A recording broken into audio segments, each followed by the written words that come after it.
berbicara tentang perjuangan, rintangan, dan kisah sukses dari para pengusaha yang telah menorehkan jejak mereka di dunia bisnis.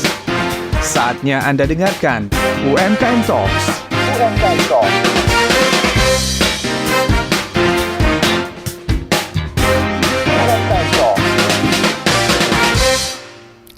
97,7 FM, kanal informasi dan inspirasi. Assalamualaikum warahmatullahi wabarakatuh. Selamat sore pendengar dimanapun Anda berada. Senang sekali akhirnya kita berjumpa kembali di ruang simak 97,7 FM dengan dialog kita UMKM Talks yang akan membahas mengenai strategi UMKM bertahan di tengah krisis ekonomi. Pendengar saat ini juga sudah berhadir ya di studio Pro 1 Banda Aceh. Ada kakak cantik. Tapi saya nggak tahu kakaknya sudah bertuan apa belum ini ya. Yang pastinya kakaknya cantik banget. Halo, Assalamualaikum. Hai, waalaikumsalam warahmatullahi. Iya, apa kabar? Sehat Kak? Alhamdulillah sehat. Iya. Dan pendengar, narasumber kita di sore ini bernama Kak Rodatul Jannah ya, yang merupakan owner Napia Abadi tahun 89. Iya, benar. Iya. Oke, kalau kita berbicara tentang strategi ya, tentunya di tengah krisis ekonomi ini ada tantangannya ya Kak ya. Iya, mungkin pasti. Boleh deh dijelaskan apa sih yang menjadi tantangan UMKM saat ini di tengah krisisnya ekonomi? Kalau tantangan itu sendiri biasanya tergantung UMKM itu sendiri. Karena beda UMKM mungkin dia beda merasa krisisnya. Tapi umumnya yang kita rasakan itu kita merasa krisis ketika lemahnya permintaan pasar, itu yang sudah pasti. Ketika melemahnya permintaan pasar, sedangkan produksi kita banyak, kita merasa kesulitan. Bagaimana caranya produk yang sudah kita produksi itu didistribusikan dengan merata. Jadi biar enggak sia-sia produksi kita. Itu kita merasa krisis. Jadi ketika pasarnya melemah, terus sebab-sebab lainnya yang dianggap itu krisis seperti daya saing dari kompetitor. Oke. Nah, jadi ketika ada kompetitor yang biasanya nih yang paling sering banting harga, atau kalau kita bentuknya F&B itu mereka harganya tetap standar sama dengan kita, tapi dia memperbesar size-nya.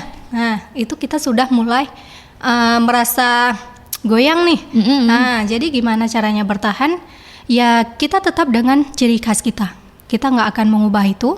Tetap dengan standar produksi kita. Dan jika ada kekurangan-kekurangan yang mungkin kita dapatkan dari pelanggan, itu maka kita akan memperbaikinya tanpa membuang cita rasa kita sendiri. Jadi walaupun oleng memang kadang-kadang ketika kita dapat daya saing dari kompetitor, tapi kita usahakan kita itu tetap stabil. Oke, kira-kira ada nggak sih Kak yang membedakan tantangan di tahun ini sama yang di tahun kemarin, di tahun 2023?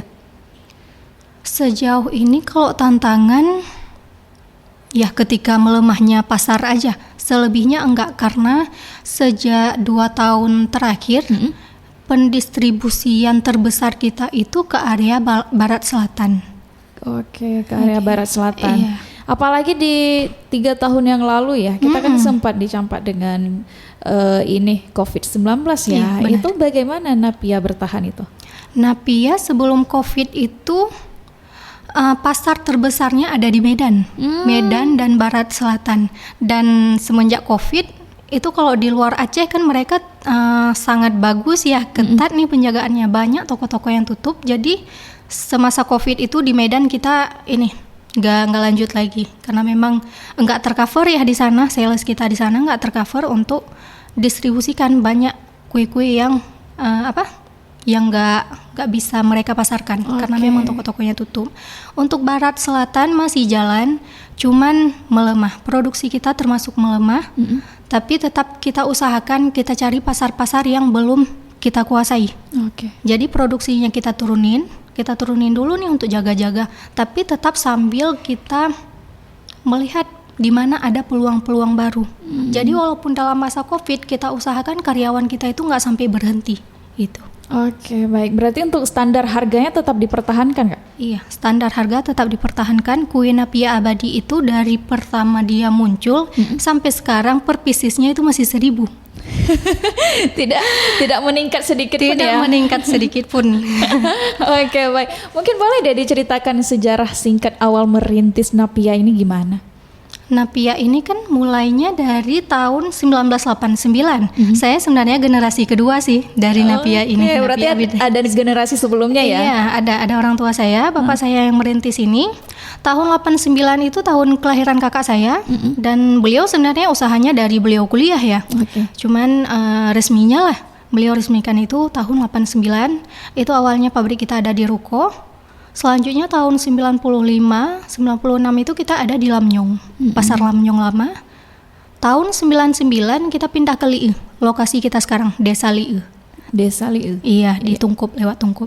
Oke, itu tempat produksi utamanya berarti? Iya. Oke, baik. Untuk strateginya apa sih Bu yang kakak terapkan untuk strategi mempertahankan bisnis di tengah krisisnya ekonomi saat ini? Yang pertama mungkin kita analisis dulu ya, kekurangan kita itu di mana. Oke. Sejauh ini produk kita menguasai pasar yang mana aja.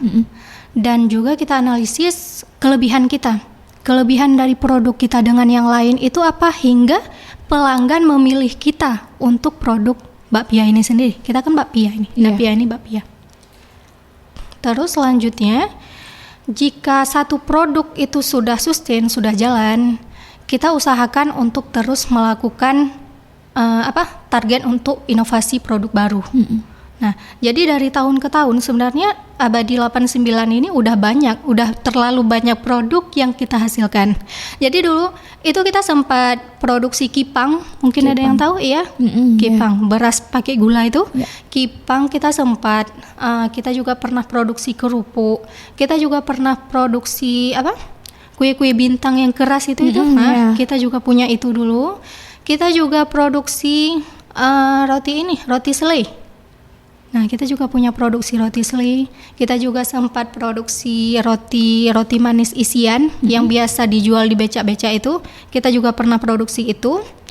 Terus kita pernah juga produksi kacang gongseng. Oke. Jadi sudah terlalu banyak sebenarnya produk yang dihasilkan sama Abadi 89 ini. Tapi yang paling bertahan sampai 2024 ini di Napia, di bakpianya. Oke. Kalau untuk kerupuk kipang itu masih bertahan sampai sekarang? Kalau sementara enggak. Kita lagi close dulu. Oke, ada peminatnya enggak? Peminatnya kalau kerupuk termasuk banyak peminatnya. Cuman dari kita SDM-nya masih kurang karena permintaan Napia yang alhamdulillah yang termasuk besar, jadi kita fokuskan SDM kita untuk mencukupi di Napianya dulu. Oke, berarti sekarang udah banyak lah karyawannya ya? Standar lah Kak, sekitar 15 orangan. Oke, itu ada targetnya nggak Kak untuk perharinya harus menyelesaikan berapa Napia? Iya, itu produksi paling rendah kita sekitar 4.000 pieces per hari. 4.000 pieces per hari? Iya, 4.000 bulat-bulat. Luar biasa ya kalau 4.000 pieces per hari itu. Iya. Berarti itu juga tantangan terberat nggak sih Kak? Kalau dari SDM-nya benar. Iya, jadi kita permintaan pasar itu sampai 6-8 ribuan per hari. Jadi karena kewalahan kita cari SDM pun sekarang kan agak sulit karena orang udah fokusnya ke jualan semua nih. Iya betul. Jadi akhirnya Bapak inisiatif untuk sediakan mesin. Jadi karena biar prosesnya lebih cepat tanpa mengurangi SDM kita sendiri. Karyawan nggak ada yang kita keluarkan, tapi kita dibantu dengan mesin. Oke, baik. Itu udah tersebar di mana aja? Apanya, Napia? Iya, Napianya. Napianya kita kalau di Banda Aceh masih tersebar di grosiran, di kios, warkop, dan insya Allah bulan ini mulai masuk ke pasar swalayan. Masya Allah, semoga tercapai. Iya. Untuk cita rasa dari Napianya apa aja nih Kak? Untuk rasa yang setiap hari kita produksi sekarang, kacang hijau dan kacang merah. Itu paling banyak diminati berarti? Iya. Okay. Kita juga sebenarnya ada pengembangan untuk varian coklat dan keju. Cuman beberapa kali kita produksi, memang ada repeat order dari pelanggan. Cuman kita juga terima komplain nih. Terima komplain kalau bisa nggak kulit Napia itu selembut isian kacang. Karena kalau coklat dan keju itu entah kenapa lebih garing kulitnya. Nah, jadi ini kita masih dalam tahap revisi produk. Oke. Jadi nggak bisa kita pasarkan gitu aja. Butuh evaluasi Iya, juga ya kan. iya, benar. Harus ada testernya dulu lah untuk diri sendiri ya. Iya, iya.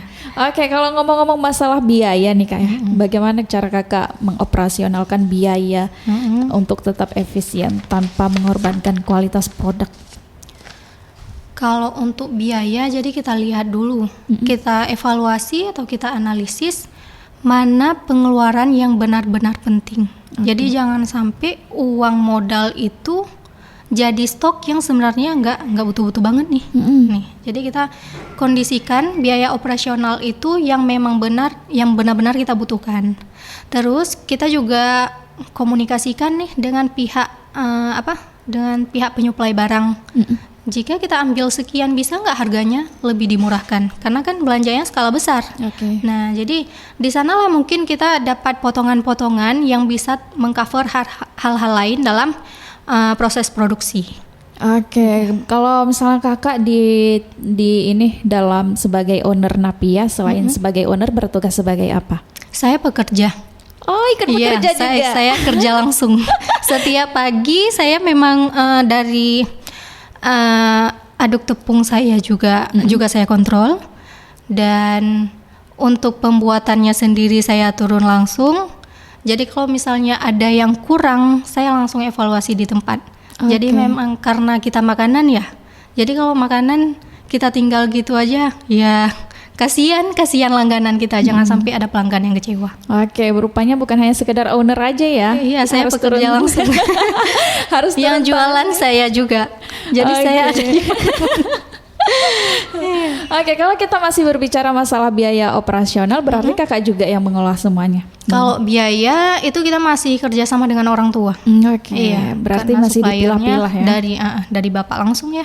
Jadi saya masih tahap belajar nih. Oke, baik. Kalau untuk per bulannya itu bisa dikembalikan modalnya? Bisa, insya Allah bisa. Bisa mencapai sampai berapa itu Kak?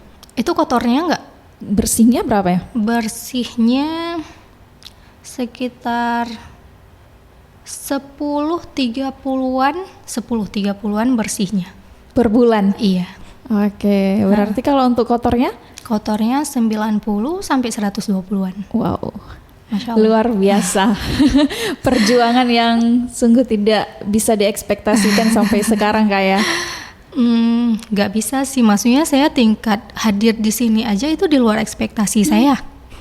Jadi memang nggak kebayang kita bisa di tahap ini. Sebenarnya tahap ini itu termasuk tahap inovasi kita.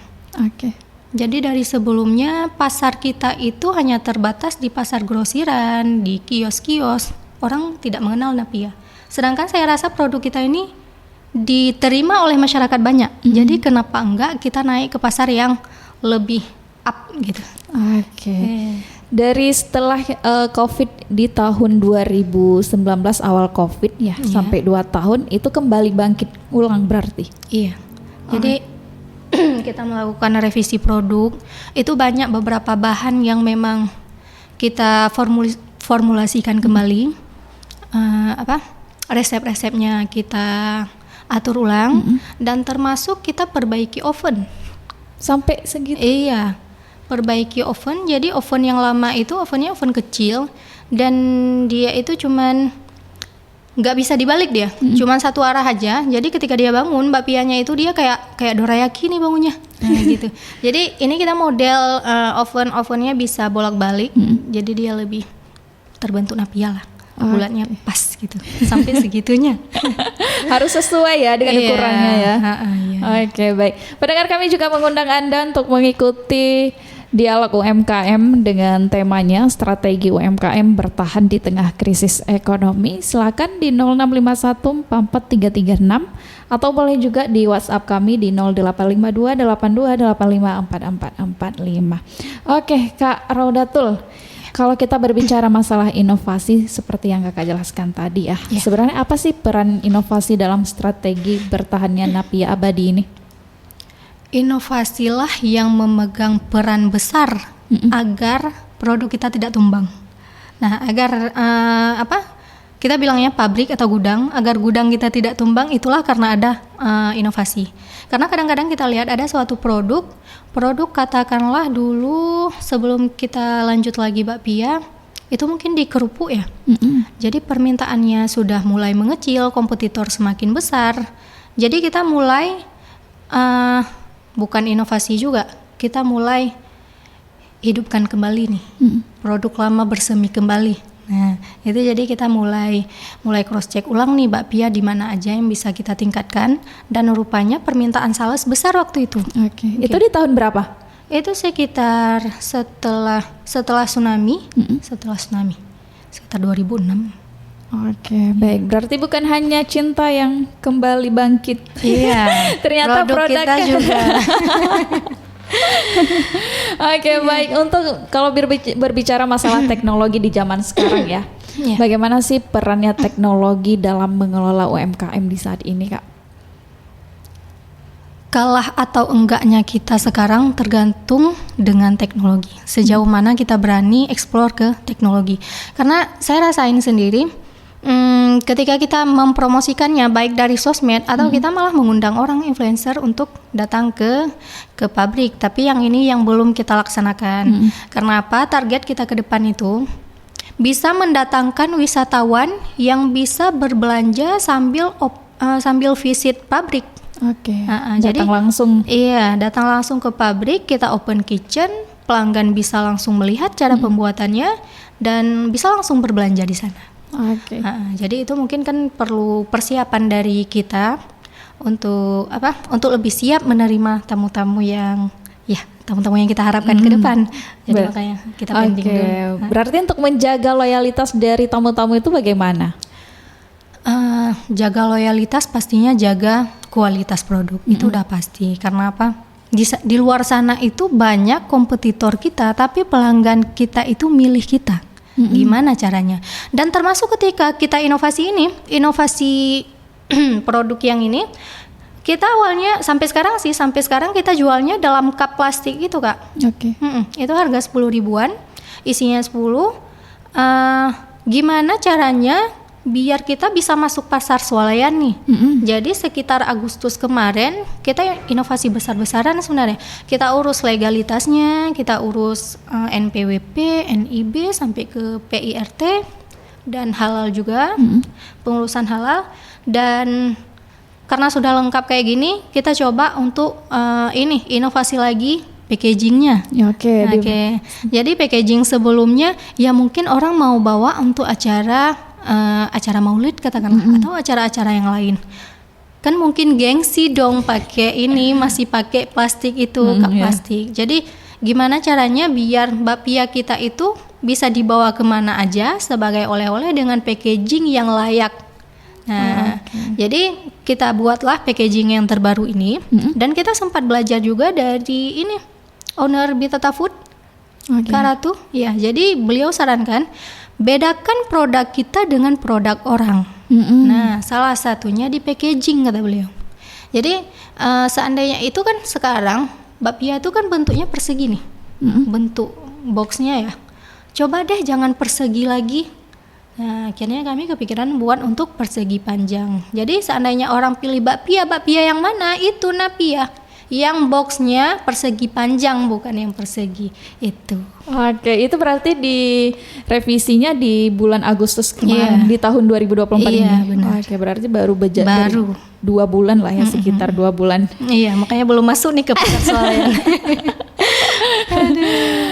Kak, untuk mungkin kalau kita lihat dari kamera ya, untuk pendengar juga, ini satu kotaknya itu isinya berapa berarti, Kak? Yang ini isi 15. Isi 15. Itu dijualnya per kotak? Yang harga 20.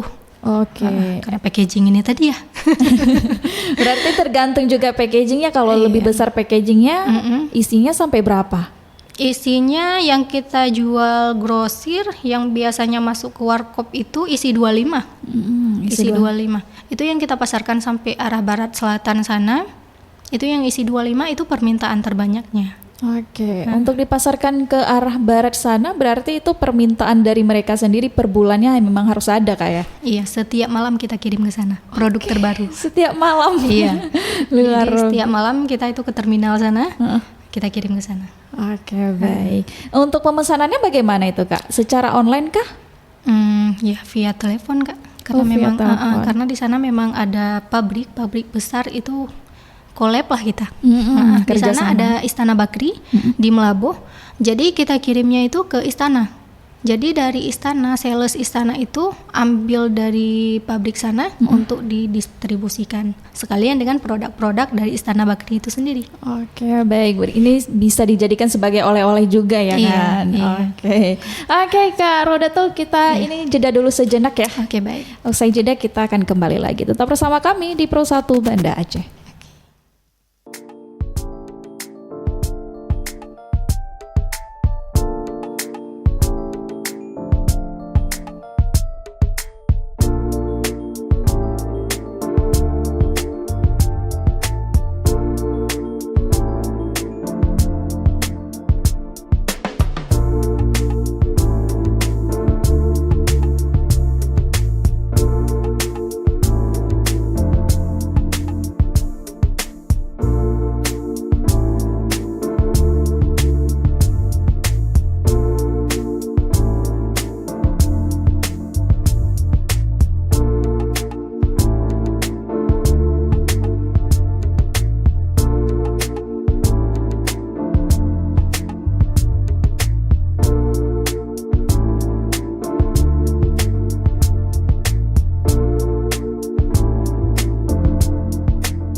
Masih di 97,7 FM, kanal informasi dan inspirasi. Pendengar, tentunya masih dalam dialog UMKM Talks, masih bersama dengan Kak Raudatul Jannah yang merupakan owner Napia Abadi tahun 89.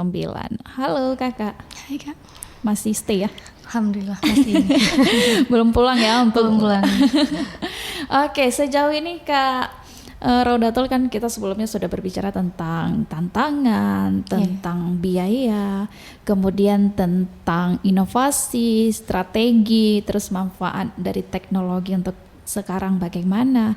Nah, kalau untuk sekarang nih, apakah Napia Abadi ini pernah kolaborasi dengan instansi, lembaga atau UMKM yang lainnya? Kalau collab sih ada. Kalau collab, kita collab dengan ya seperti yang kita ceritakan tadi. Kita collab dengan pabrik yang ada di Labuh. Kita collab dengan pabrik Istana Bakri di sana. Karena awalnya coba-coba nih. Awalnya coba-coba kita kirim ke sana, didistribusikan. Dan setelah beberapa lama itu sampai sales di sana nggak bawa nih roti dari Istana sebelum Napia nyampe. Nah, jadi makanya setiap malam kita usahakan produksi yang cukup agar kita bisa kirim ke sana. Karena dulunya itu sempat kita terhambat di SDM, sempat terhambat di produksi. Jadi permintaan pasar besar tapi kita belum mencukupinya. Oke, baik. Kalau di Banda Aceh apakah ada collab-nya? Collab di Banda Aceh belum. Kita cuman dengan sales saja mainnya ini. Oke, baik. Berarti salesnya dari Napia sendiri ya? Enggak, biasanya dari pihak luar. Oh, dari pihak luar. Untuk ikut-ikut event yang tertentu yang diadakan oleh pemerintah dari UMKM itu pernah? Pernah. Kita pernah ikut, kita baru ya, kita karena baru-baru punya legalitas.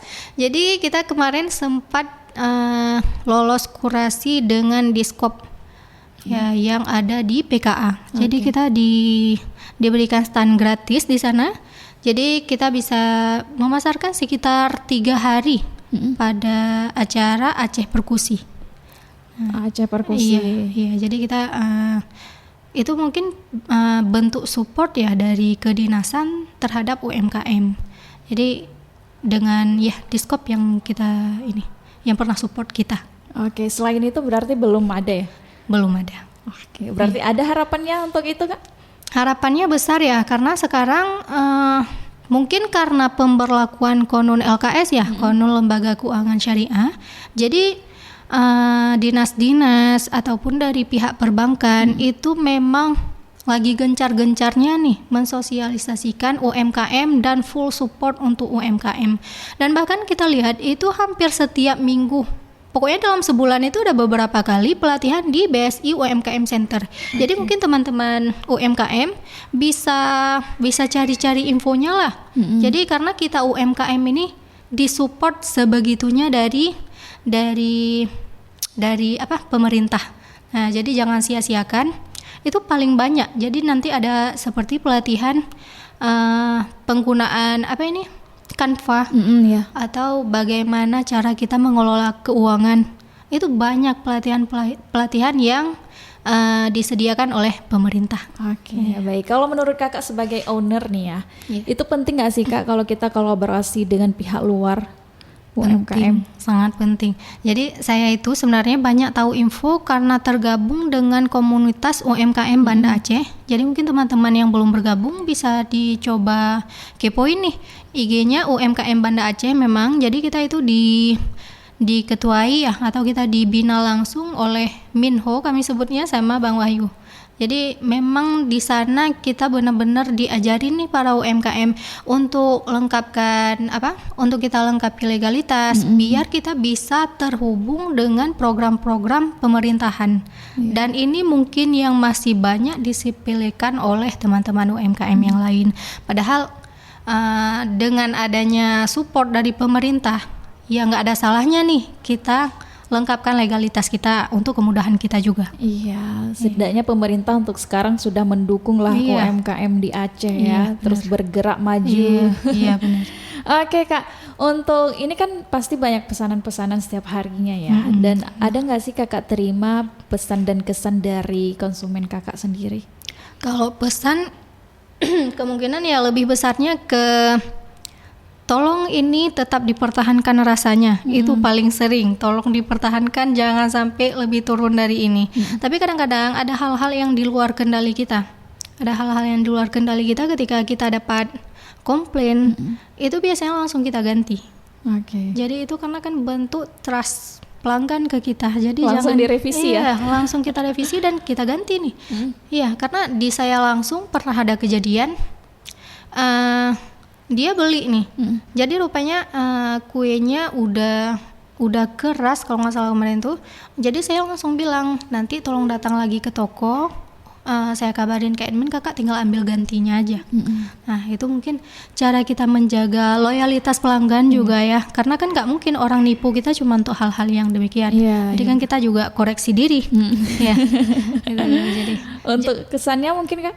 Kesan apa nih? Kesan dari pelanggan-pelanggan yang sudah membeli Napia dari kakak itu gimana sih? Paling sering itu repeat order. Itu ya, jadi kesannya kita kan juga masuk ke analisis kita itu. Jadi si A ini dia pertama belinya kapan? 2 hari atau seminggu ke depan lah paling lama. Dia balik lagi. Berarti cocok nih. Ya, jadi cocok kue kita untuk si pelanggan ini. Bahkan yang lucunya saya kira ini Napia ini untuk 20 tahunan ke atas yang mau mungkin. Ternyata bayi-bayi pun suka. Jadi balita itu, bahkan saya ini beberapa pesanan saya kirim keluar daerah itu untuk bekalan anak sekolah. Iya. Khusus untuk bekalan anak. Khusus untuk bekalan anak sekolah. Dan itu saya ditelepon, ini tolong kirim ya, memang anaknya kecil ya, kebetulan saya kenal dan ada beberapa kejadian yang sama. Ini tolong dikirim ya Ami katanya. Nanti Kongo nggak tahu mau bawa bekal apa. Saya bilang, saya tanya sama mamanya, memangnya dia mau? Itu kan katakanlah bakpia itu mungkin kue-kue dimakan dengan kopi. Iya, jadi umumnya apa dimakan cuma oleh orang tua? Rupanya enggak, anak-anak juga doyan. Ternyata lidah anak-anak juga cocok ya. Juga cocok. Untuk ini mungkin Kak pesan yang ingin disampaikan ya kepada pelaku UMKM apalagi di tengah krisis ekonomi. Kalau pesannya sih jangan berhenti aja. Jangan berhenti, karena kadang-kadang memang kita pelaku usaha kita pasti punya hari gelap ya. Ada hari-hari yang memang untuk bernapas saja kita susah. Ya, tapi ya kayak kata Rahel Fenya lah, it will pass. Jadi hari itu pasti akan lewat. Jadi jalanin aja. Kan kita punya Allah untuk ngadu. Jadi jangan berhenti, terus koreksi dan lihat peluang pasarnya kita ada di mana. Jaga-jaga biaya juga, jangan sampai kolaps habis. Minimal dana cadangan itu mesti ada.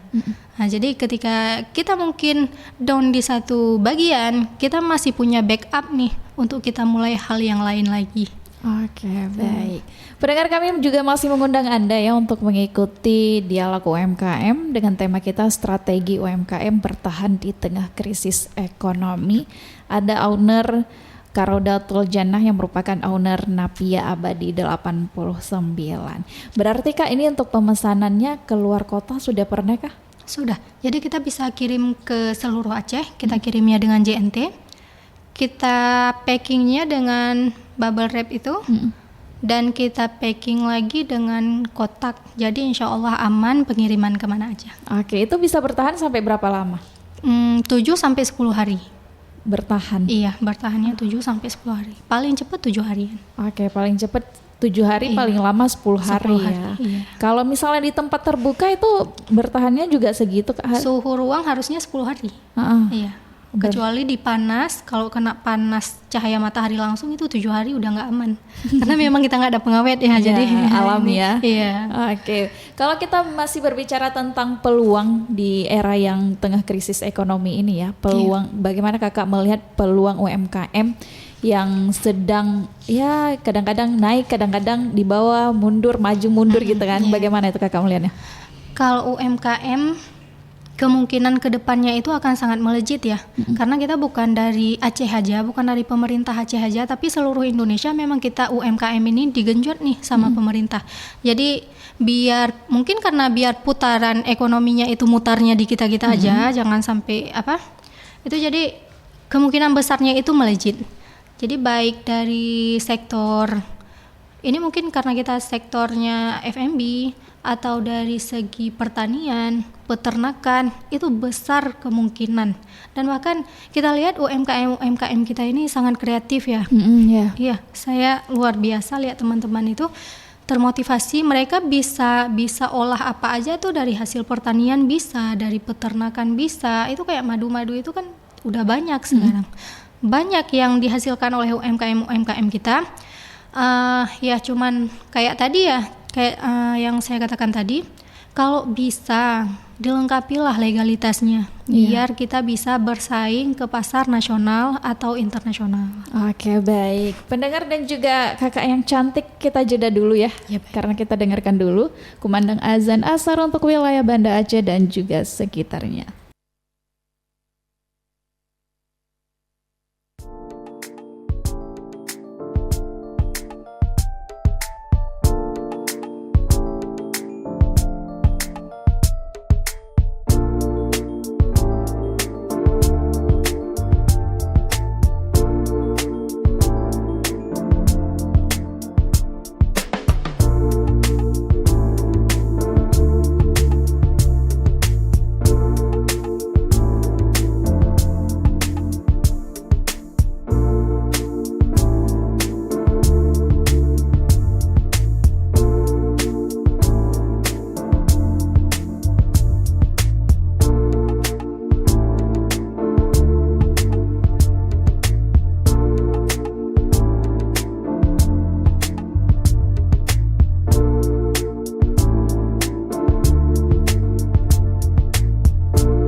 Anda masih mengikuti UMKM Talks.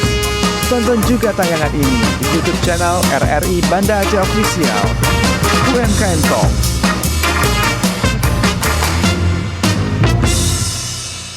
Pendengar masih di 97,7 FM, kanal informasi dan inspirasi. Oke, ini memasuki hampir di segmen terakhir ini ya. Dan masih dengan owner yang cantik dari Napia Abadi 89, masih dengan Kak Raudatul Jannah. Ini panggilnya Kak Raudatul aja ya? Iya, Raudah. Raudah. Iya. Oke, baik. Oke, di segmen terakhir saya mau minta ini aja deh Kak, melihat bagaimana ya cara Kakak melihat masa depan UMKM di masa yang akan datang. Dan apa rencana Kakak selanjutnya khususnya dalam bidang Napia ini? Kalau UMKM ya seperti udah kita bahas tadi ya, kalau UMKM itu memang sekarang memang lagi full support lah dari banyak pihak, termasuk pemerintah ataupun perbankan.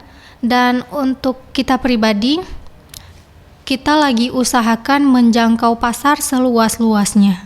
Nah, jadi gimana caranya Napia ini benar-benar dikenal orang. Ketika orang bilang Napia Abadi, itu di kepala orang itu udah muncul produk yang kayak mana yang mereka punya. Nah, jadi biar terbentuk mindset di pelanggan, kalau Napia Abadi itu udah pasti kualitasnya bagus dan cocok untuk dibawa kemanapun. Nah, dan target jangka panjang kita yaitu tadi gimana caranya kita menghadirkan turis-turis atau tamu-tamu luar daerah maupun dalam daerah yang bisa berkunjung langsung ke pabrik kita. Nah, jadi bisa langsung dilihat nih cara pembuatannya gimana. Itu kan sebenarnya menarik ya, karena di Banda Aceh ini kita bukan hanya menang di pariwisata, kita juga punya banyak oleh-oleh yang bisa dibawa pulang dari Banda Aceh itu sendiri. Nah, jadi itu target jangka panjang kita. Termasuk kita itu baru revisi pabrik ya, baru kita renov pabrik. Ya untuk persiapan ini tadi. Jadi biar pelanggan nyaman datang ke tempat kita. Oke. Dan juga punya cerita yang dibawa pulang dari Banda Aceh, kami ada kemana aja. Jadi selain sektor wisata, kita juga punya sektor oleh-oleh itu kuliner. Nah, kita juga punya kuliner yang mumpuni. Jadi nggak sia-sia lah orang-orang datang ke Banda Aceh itu ada yang dibawa pulang. Oke, baik. Pesan terakhir nih Kak, untuk mereka yang ingin memulai bisnisnya bagaimana? Iya, untuk memulai bisnis itu yang paling pertama itu analisis dulu. Analisis, lihat yang pertama permintaan pasar itu apa. Jadi kalau misalnya entah itu di bidang pertanian, bidang peternakan atau makanan, itu terserah. Lihat dulu permintaan pasar terbanyak itu apa, karena itu nggak bisa kita angan-angan sendiri. Nggak bisa yang menurut kita butuh, padahal yang butuhnya cuma sebagian kecil orang, sayang, ya kan? Jadi dilihat dulu permintaan pasar terbanyak itu apa. Kita punya nggak keahlian di sana? Seandainya kita nggak punya keahlian di sana, kita punya dana nggak untuk kita biayain orang nih, untuk kita gaji karyawan, untuk bisa kita kelola apa yang mau kita buka ini. Dan terus ya biaya operasional juga dilihat. Lokasi juga perlu, karena nggak mungkin kita buka di tempat yang memang nggak ada jangkauannya, nggak ada jangkauan pasar. Jadi nggak sesuai marketnya lah. Jadi diusahakan ditinjau dari berbagai bentuk. Kalau misalnya umumnya ya, kalau untuk pembukaan itu dasarnya kita lihat riset dan development kita. Jadi yang pertama itu kita analisis dulu, yang kedua kita desain apa aja yang akan kita buka, apa aja yang kita butuhkan. Kita buat kerangkanya dulu. Kemudian udah ada kerangka nih, kita kembangkan, kita development. Kita developkan sesuai dengan kemauan kita dan sesuai kebutuhan tadi. Yang setelah kita analisis butuhnya apa, kita susun rancangannya, kita kembangkan dia. Terus ada implementation. Jadi kita aplikasikan. Nah, aplikasikan ini juga nggak serta-merta langsung wah nih. Kebanyakan orang yang baru buka itu maunya langsung viral nih. Nggak dulu ya. Karena apa? Karena tergantung rezekinya. Kalau emang bener-bener enak sih biasanya langsung boom dia ya. Tapi umumnya dia pasti ada nanti bolak-balik dulu. Nah, karena misalnya kita tester dulu, cocok nggak di lidah mana yang cocok, di lidah mana yang nggak cocok, itu kita sesuaikan lagi. Nah, jadi dalam tahap implementasi itu sendiri mungkin nanti ada bolak-balik, yang mana yang perlu kita perbaiki, yang mana yang perlu kita kembangkan. Nah, itu.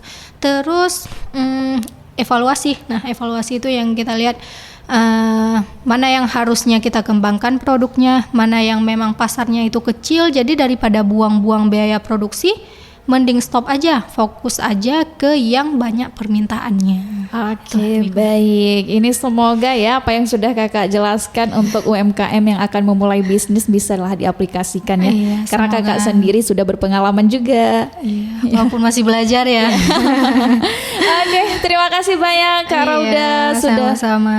Iya, sudah berhadir di studio Pro 1 RR Banda Aceh dalam dialog UMKM dengan tema kita strategi UMKM bertahan di tengah krisis ekonomi. Dan semoga apa harapan Kak Raudah ke depannya untuk Napia juga berjalan dengan lancar ya. Amin ya Allah. Karena ada yang bilang apa yang sudah tertakar tidak akan Tertukar. Oke, terima kasih sekali lagi Iya, Kak Raudah. baik, Sampai sama-sama. jumpa di Iya, lain Kak, kesempatan. terima kasih. Sama-sama. Saya akhiri. Wassalamualaikum warahmatullahi wabarakatuh. Waalaikumsalam warahmatullahi wabarakatuh.